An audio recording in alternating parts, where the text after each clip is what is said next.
I've been following your career for a long time. In fact, Paul gave me one of my most cherished possessions, this Nikon F, and you give it. F2. It's an F2. Sorry. That's right. You gave it to me back in '93, I think, Is that somewhere around right? Okay. 1993. So you've been working for the Associated Press for a long time. 33 years. 33 years. Yeah. After I left San Jose State, I freelanced for a short bit, and And I come on got closer so we can okay. catch the audio here. Okay. Yeah, yeah, since 19 I graduated from San Jose State, like you, in 77. What year did you graduate? 93. I never really graduated. I got close to Did you guys graduating. hear all that? He never actually graduated. What is it? What message is that? I figured getting an actual degree would lower my salary. Lower yourself. I haven't heard that one yet. I haven't heard that one yet. But I graduated in 77 from San Jose State, and a couple of years later got hired on at AP, and just a couple of months ago, I decided to go. I quit my job at AP just to go to do some freelancing, and all these working with all these people in Silicon Valley. Yeah. Now I got chances to work on the other side. So you've shot almost every VIP. I've seen you at Facebook product launches, shooting Mark Zuckerberg, and I've seen you at, shooting Steve Jobs. You have some of those photos. How many times have you shot Steve Jobs over the years? Jeez, let's see. If there's a product launch every 3 or 4 months over 10 years, that's 30 times maybe, and I think I've had maybe 2 exclusive shots with him, so I'd say maybe 25 times, I think. Yeah. And it's gotten progressively harder and harder and harder every single time. So. Yeah. Usually you get I talked with several of the photographers, and they usually get 10 minutes with these guys. Is that about what you get when you get an exclusive shot with an? Oh no, this is just something that was set up through Apple with AP, so it wasn't like no, nothing like that. Well, how long do you have to work with those guys to make images? Like a Steve Jobs. It all depends on how much time. I mean, my favorite story was I was photographing the brand new CEO of Intel once, and Craig Barrett said, "Oh, I'll give you a minute." I'm happy to have a minute because, at least I got this exclusive beat on everybody else, for one day. So I'm photographing Craig, and he wouldn't do anything for me. All he would do was 45 seconds, Paul. 30 seconds, Paul. 15 seconds, Paul, and then he left. So that's my whole photo shoot. That's okay. I think at least I got a photo of him, So that's crazy. But no, why are people so resistant to photography? Because I think that's one way you can remake your image is to work with a photographer and help them out. You help out the photographer, the journalist. You're going to have better stuff out there about you. That's a huge question. As back as a journalist, we try to make people look good. We try to have nice photos of them, and I just keep on telling these CEOs or core people, hey, these photos may make the New York Times, Washington Post, and I work at AP for every single major paper in the whole world. You want to look good? Give me some more time, and a lot of them will give me more time, just a little bit more time. Sometimes they won't, but hey, that's their problem. You look bad. Hey, that's not my problem the next day. And they look at the paper and go, hey, they don't look very good there. Yeah. There's no fault but your own. So the world has radically changed in your career. First of all, there's no more film. This camera actually takes some Kodak film, which Kodak is about out of business right now. And I can't tell you. I still have nightmares over developing color film. Did you buy one of those $80 thermometers? Because I got into color too, and I had a Kodak thermometer, an $80 thermometer. Oh, really? Oh, no. That was very, very accurate. Accuracy and temperature right. really affects how good your color sure. comes out. 100 degrees for color film, and I still have nightmares over developing film. I remember I went from developing black and white film, then developing slide film, to developing color negative film, and making prints, and then transmitting negatives. But that one stage where you would develop color negative, and you do all this film at the same time, maybe 16 rolls at the same time, and I have nightmares over that, So. But now you shoot all digitally. But the distribution of of information, and how you get clients changes a lot too. I've been telling you to get on Google Plus, because that's where people find photographers, Right. and get on SmugMug. Right. Because there's another professional area of photographers there who, people who have money who are hiring photographers go there and look for clients. Or see, I'm happy to or 500 work with px, people. right? And put your image up on 500 px, and then it gets found by people. Yeah, I'd like to really get into that thing, right? And then Facebook and LinkedIn. You like LinkedIn because that's where a business happens. But I like Facebook because that's where the people are, and people being rich people. Yeah, but I don't want to know about these clients and what they did over the weekend. I don't want to know. Oh well, this client's brother just died, and my grandmother just died. I had to go to a funeral. I don't want to know that. But that helps you talk with a client, and when you meet with them on Monday, you go, "Hey, man, I'm sorry to hear about your grandma." Well, okay, I can see that point, because as a journalist, you have that separation, Yeah. where you would try to separate your personal life from your, professional life. Yeah, and by the way, everybody, mute your microphones until we start taking questions. We'll take questions here in a second. Oh, see, there's people who've shown up. He's okay. like, all right, okay. So yeah, so I just feel funny about being on Facebook and learning about people's life. I want to work for a client and do a job, and then want them to learn about me. I mean, do I really want them to know about my family and my weird family in the back, and my in-laws? They really want to know about that kind of shit? Oh, excuse me. Yes, they do. No, it's the internet. You're allowed to swear. All right, okay. It might affect your reputation, which but I'm sorry. Both positively and negatively. Some people don't like it. Some people think that makes you more real. No, I just want to let people know. But this is what I hear from old journalists who've been working at newspapers for 30 years. They don't get this.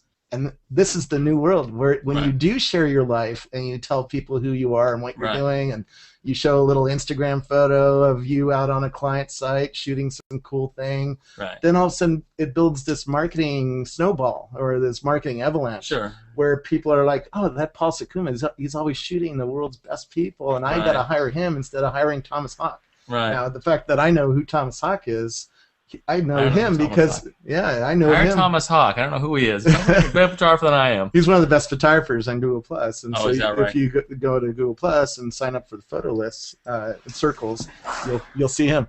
Hey guys, keep your mics on mute, please, and then we'll come to you in just a second.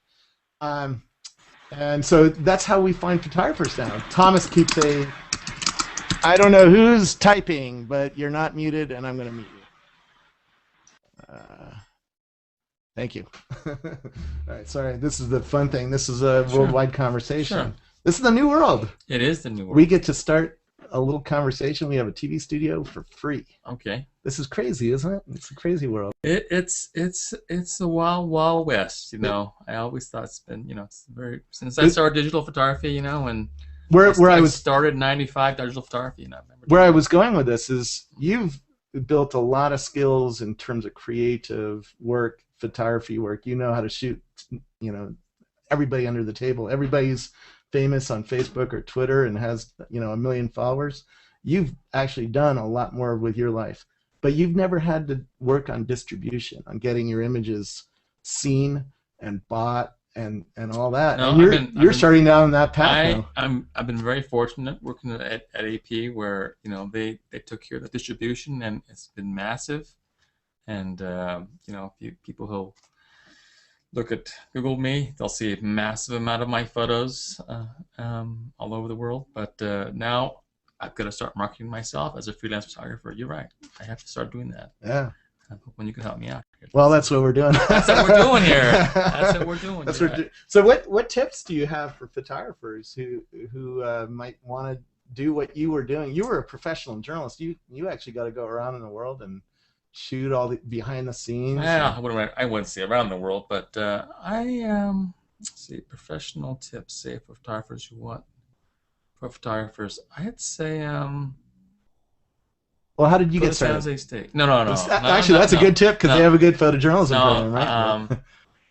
I think if I were starting out again, I would try to maybe find a good photography mentor, I'd say, and try to talk to that mentor and try to find out how they became successful.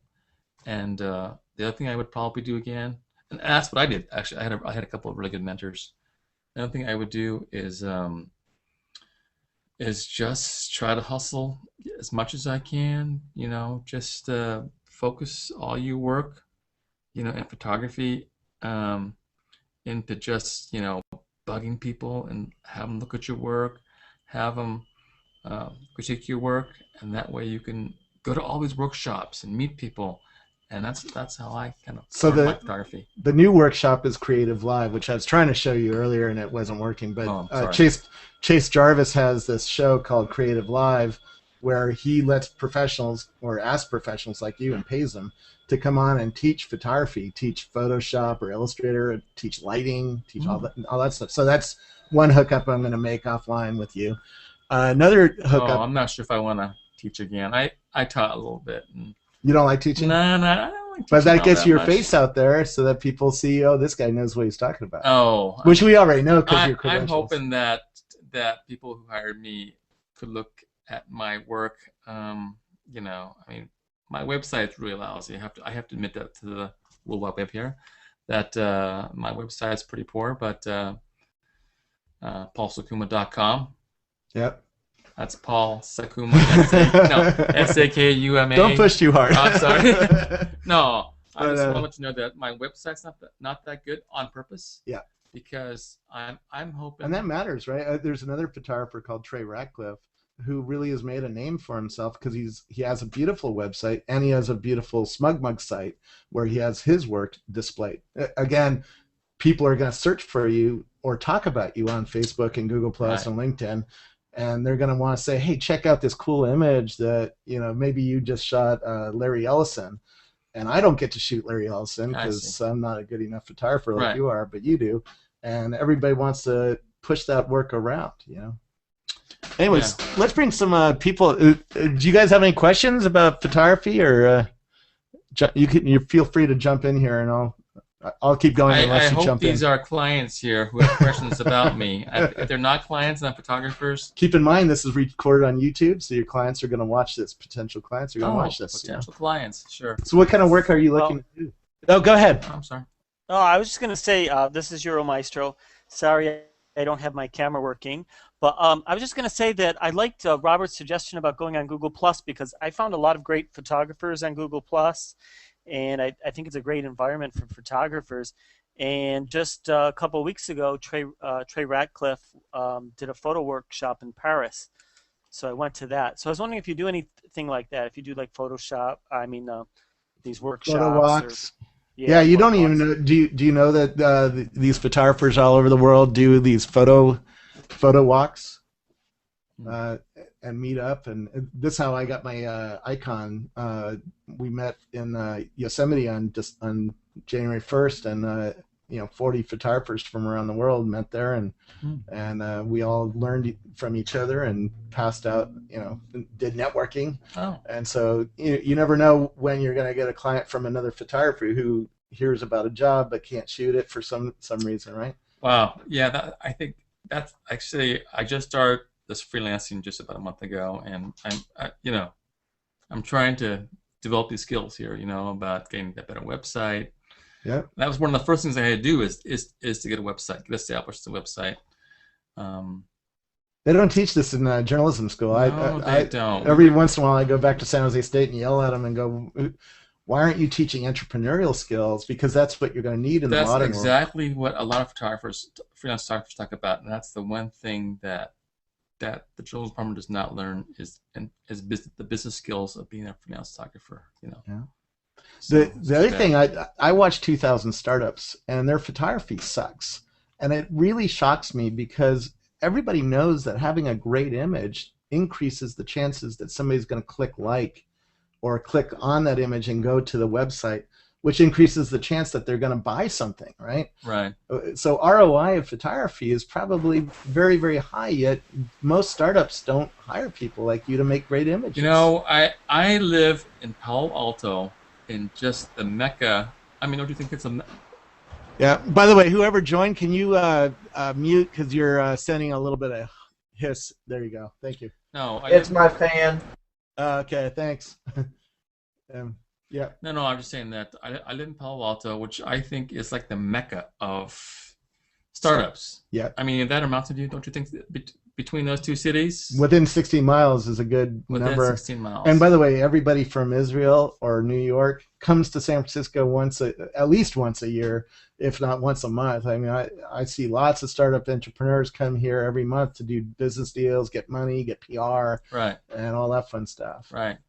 And you know, I look at all these startup websites, and you know, I could just see all these CEO photos, and you know, I'm tired of seeing these vacation photos of these CEOs. You know, it looks so amateurish. You know, I don't want to say amateurish. Like they're really starting out, and what I'd like to do is to push myself as a photographer for these startups to help them out. You know. Yeah. And I know I'm taking a big risk, because I know that, I don't know, what do you think the percentage of startups who actually get funding? Well, what do you think? The 2,000 that I'm following are all funded at some level, whether it be an angel round or an A round. There's thousands of them out there that have, you know, or hundreds, if not thousands. There's a website called Angel List where you can see who just got funded. Right. And there's still lots of startups getting funded for $1 million, $5 million, $2 million, $3 million. Right. Now, the problem is they're very careful with that money, and so they don't see that spending money on marketing is that important. But it's certainly important for building a brand, a visual identity. Right. This is why, by the way, I have art from Hugh McLeod on my walls, and at Rackspace, he decorated our customer visitor center, right? We want that visual identity for when the customer walks in, they see, oh, this place is different than another place, right? It really does matter. And it does matter. And I'm hoping that as a photographer freelancing in this Palo Alto Mountain View startup mecca area, that I can help these people out. You know? Yeah. Tell me a couple of stories about shooting. Right? What's the craziest day you ever had?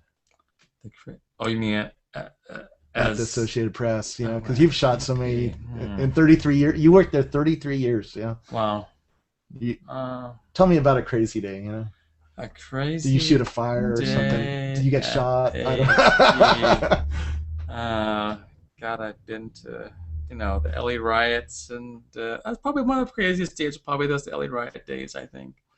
And I had an interesting assignment during the LA riots. My job was chopper duty, so I would go on a chopper every 2 hours for like a week. I mean, I'd go on a chopper like 5-6 times a day for like about a week, and photographing all these riots and you know, fires and very interesting. And then during those off hours, I'd be going on the ground. We'd be going in teams. That was probably one of the more crazy assignments I've had. What kind of lens were you shooting in a chopper, in a helicopter? Oh, everything from a 400 to a 16mm lens. You know, so you know, just the whole. You know, if I want to zoom on somebody, you know, in a riot scene, I have like a 400, or I want to get a whole scene of a fire or something like that. Yeah. What's the craziest portrait you ever did? The craziest portrait? Oh, my. Uh-oh. I hope Mark Zuckerberg doesn't hear this one. But I photographed Mark. Gosh, I think he was 21 years old. And they just moved into a new office space in downtown Palo Alto. I think it was 21. Anyway, so Mark shows up, and he has this signature black sweater. Yeah. And hoodie. Hoodie. That's right. Thank you.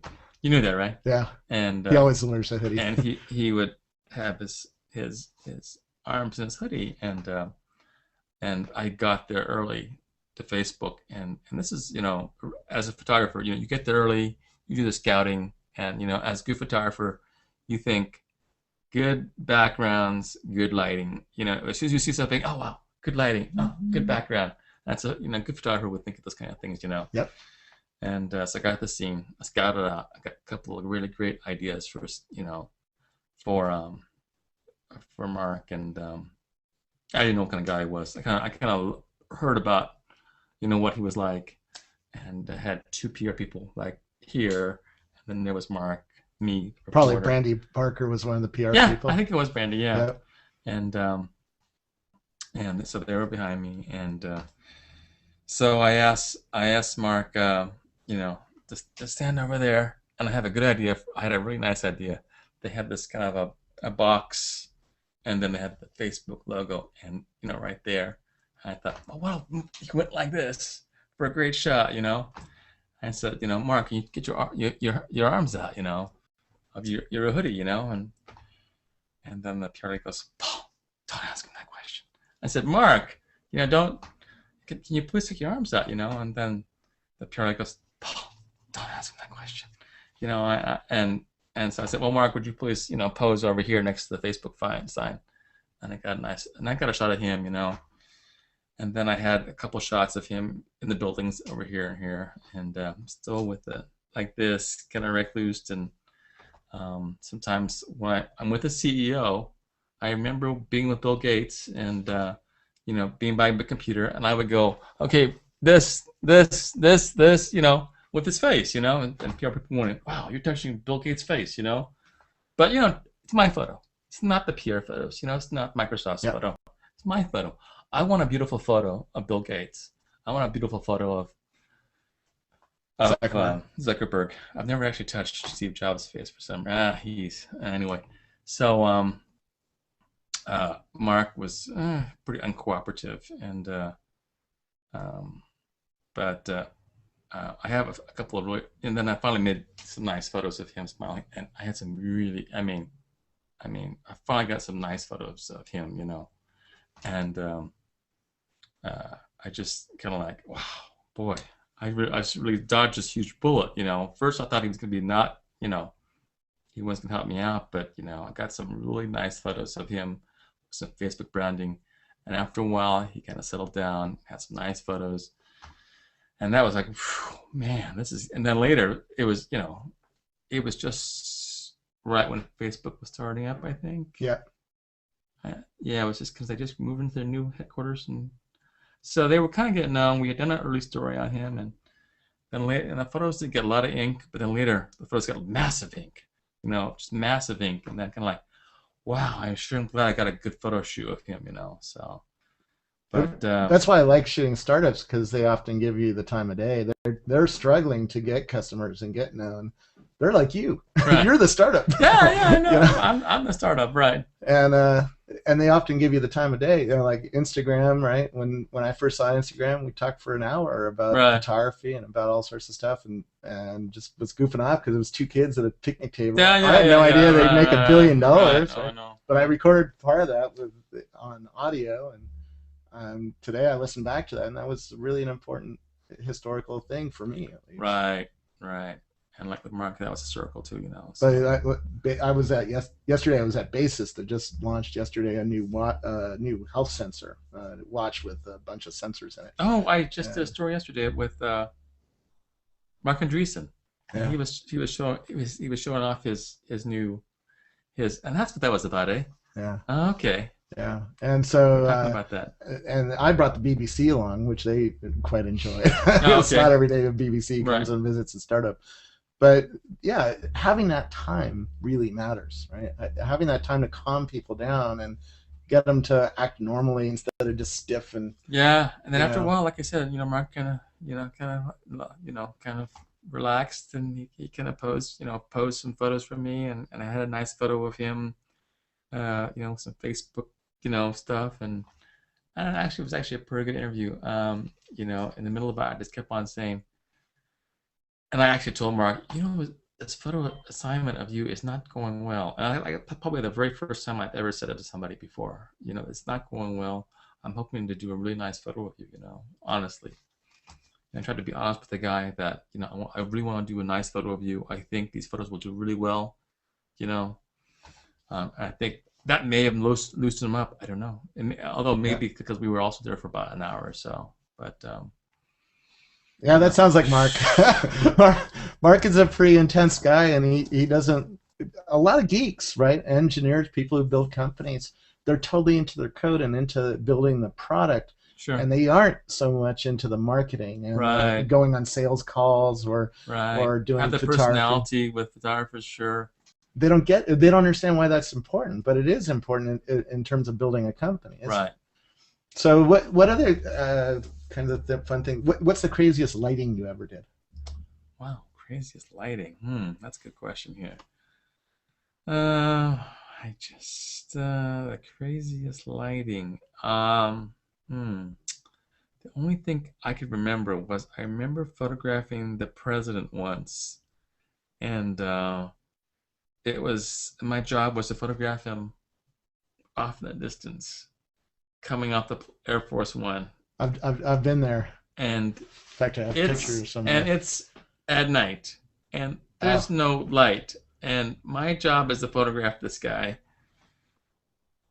Was this the I'm not film sure. days? I'm not sure which president it was. Was this the film days?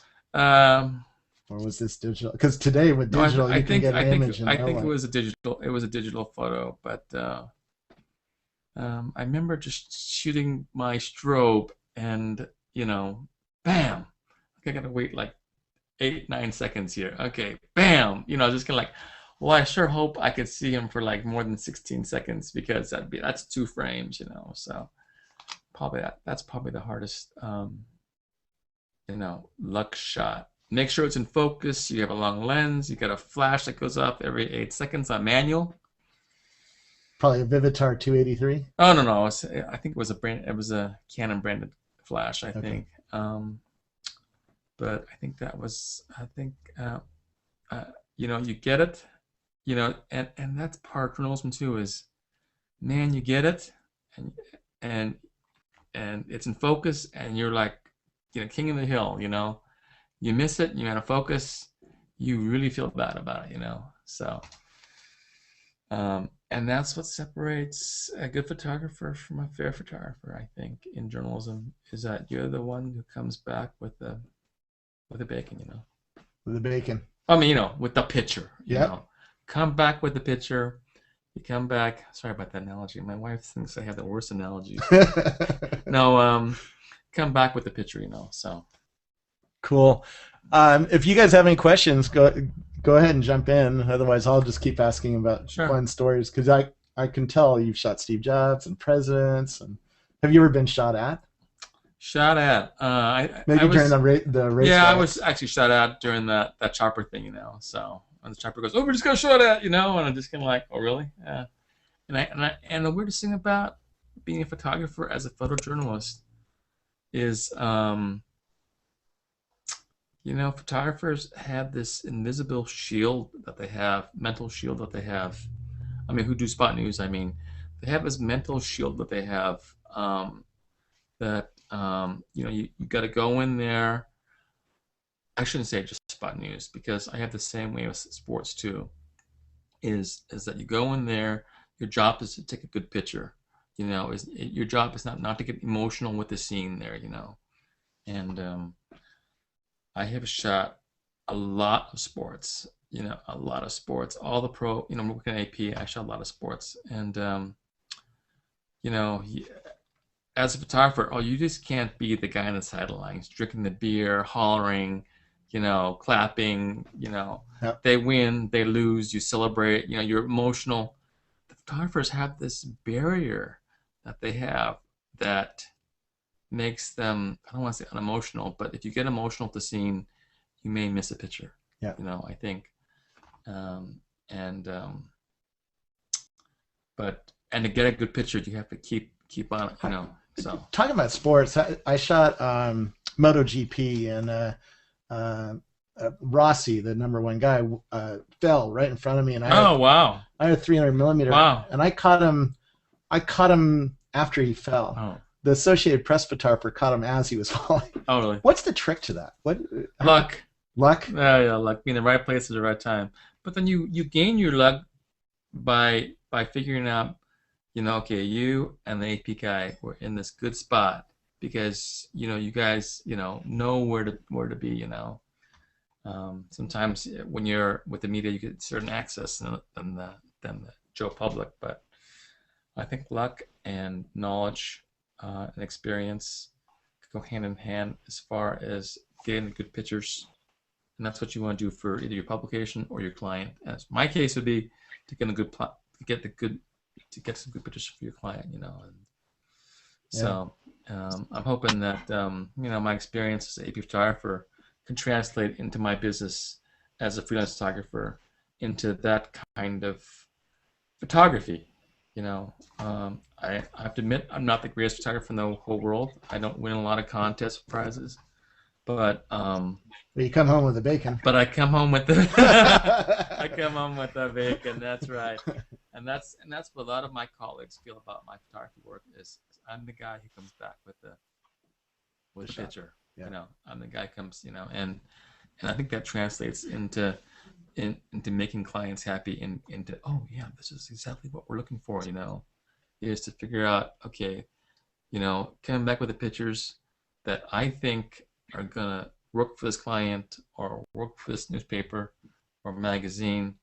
I think this is how it's going to work, and I think that's the difference between a photographer who, who's just mediocre versus a photographer who's really good. And see, this is where I'm going to need to make you shift because you still talk like you're publishing for print. But I mean, but the startups are going to hire you to make images for Facebook and Google Plus. No, but see, there's no difference.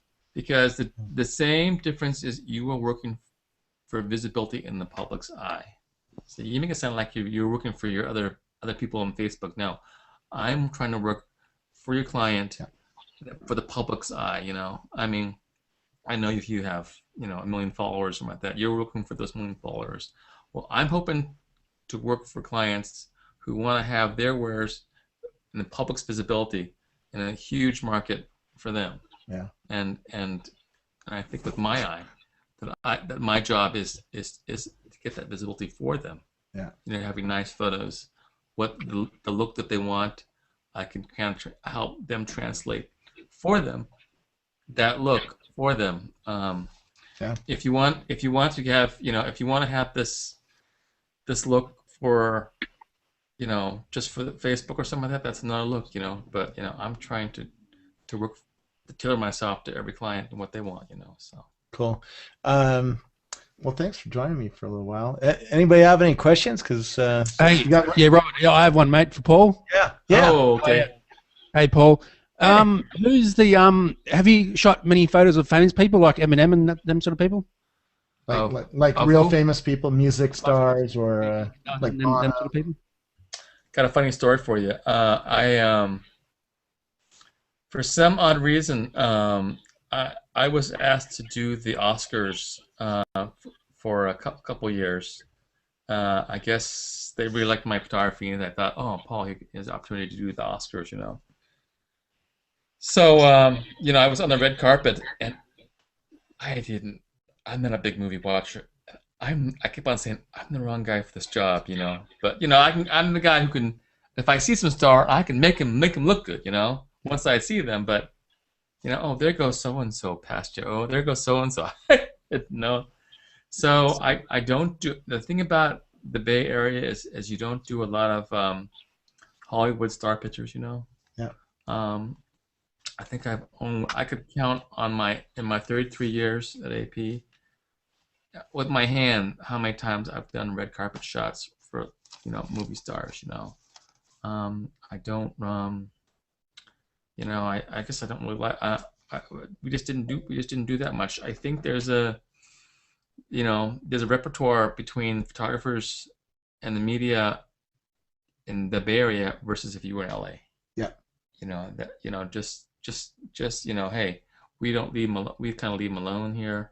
Well, you'll get a chance to do more celebrities because like Ashton Kutcher comes up here and invests in startups, and Lady Gaga is coming up here, or her money manager is.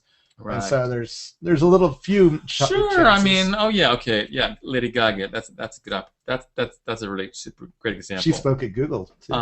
So. When Lady Gaga was really young, I should say it that way. because I didn't really know her when I first shot her at CES, and she was pushing Monster products. Monster. Yeah. Remember that? Mm-hmm. I go to their parties at CES a lot. And I went to CES and Lady Gaga at Monster. Okay, all right. What for a guy who doesn't listen to that kind of music, boy, that was just kind of like okay. And so I shot this woman with this crazy hair and stuff like that, and I shot her and took a picture of her and kind of I put on the wire and gets a lot of ink and just kind of like, wow. I guess I should took more photos of her. I just didn't think much, of her, and then I sure thought it was going to be big because behind you, there's like 10,000 photographers shooting behind me. There must be interest, Yeah. But well, I guess this is a good lesson for photographers to learn. Make more images of anything because.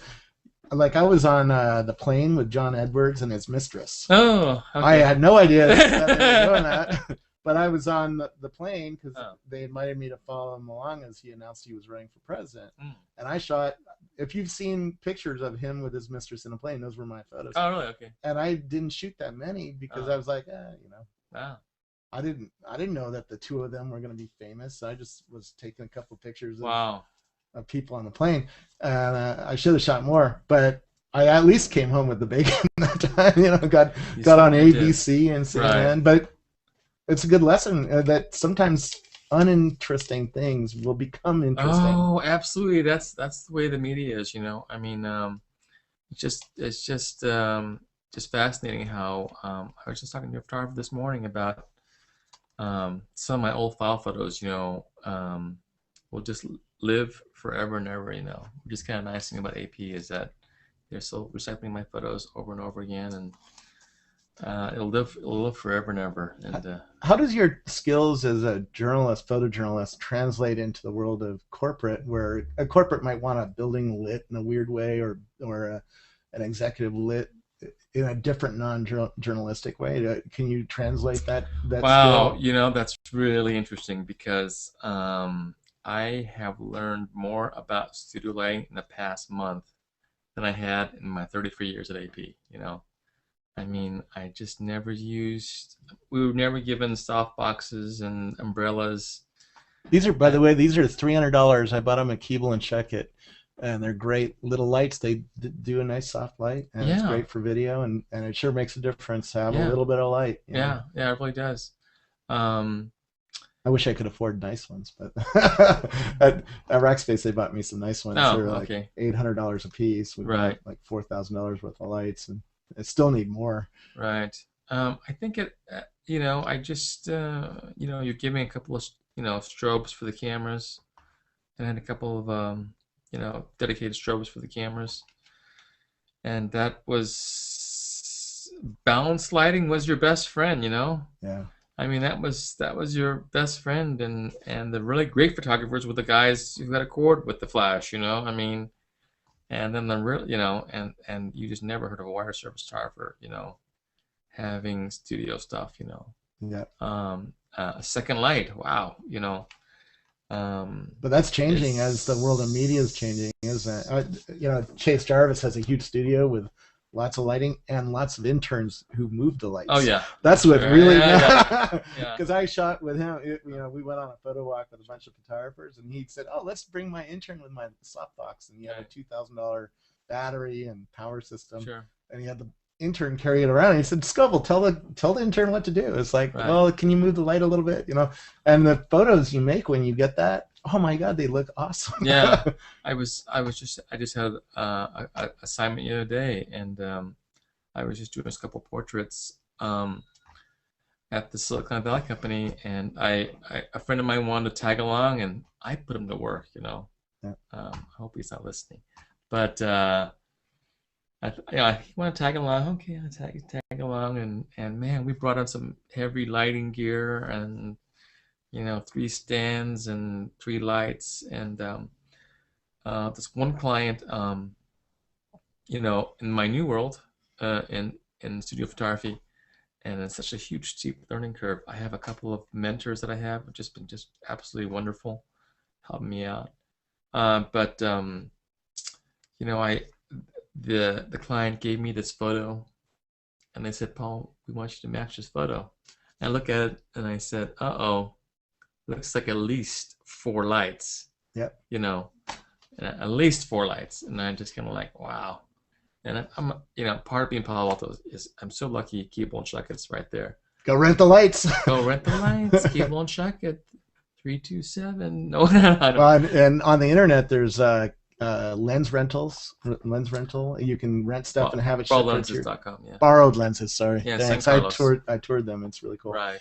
And they'll ship it right to your house. Yeah. You know, Yeah. ship you a long lens or a wide angle or any sort of weird But in this case, video equipment.